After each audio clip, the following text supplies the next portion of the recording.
Zechariah Sitchin memandang hubungan antara Anunnaki dan manusia bukan sebagai kisah keagamaan murni, melainkan interaksi nyata antara dua spesies berbeda. Dalam tafsirannya, Anunnaki datang ke bumi dengan tujuan utama mencari emas. Bagi mereka, emas adalah sumber daya vital untuk memperbaiki atmosfer planet asal mereka, Nibiru.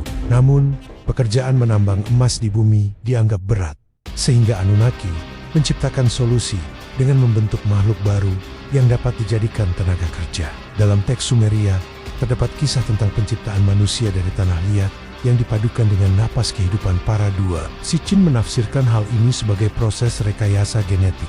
Ia berpendapat bahwa Enki bersama Ninhursag menggunakan makhluk hominid yang ada di bumi sebagai dasar, lalu mencampurkan unsur genetika Anunnaki untuk menghasilkan spesies baru. Hasilnya adalah manusia pertama yang disebut Adamu.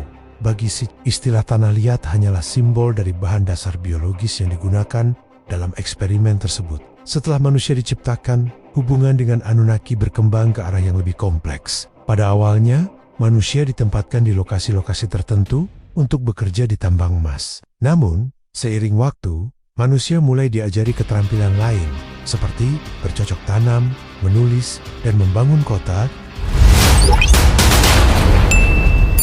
Subscribe.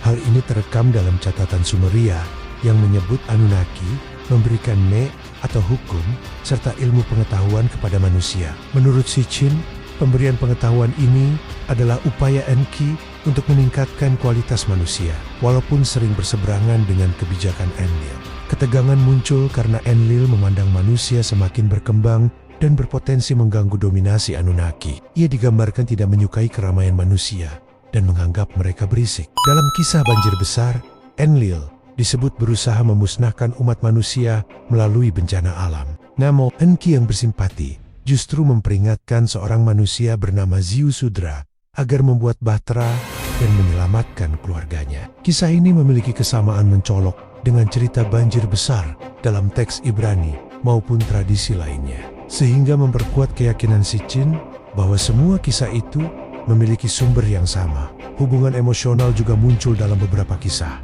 di mana Anunnaki digambarkan menjalin kedekatan dengan manusia. Beberapa tablet menyebut adanya perkawinan antara dewa dan manusia yang menghasilkan keturunan campuran. Tafsiran Sitchin menyebut fenomena ini sebagai bukti bahwa interaksi mereka bukan sekadar hubungan tuan dan budak, melainkan juga sosial dan biologis.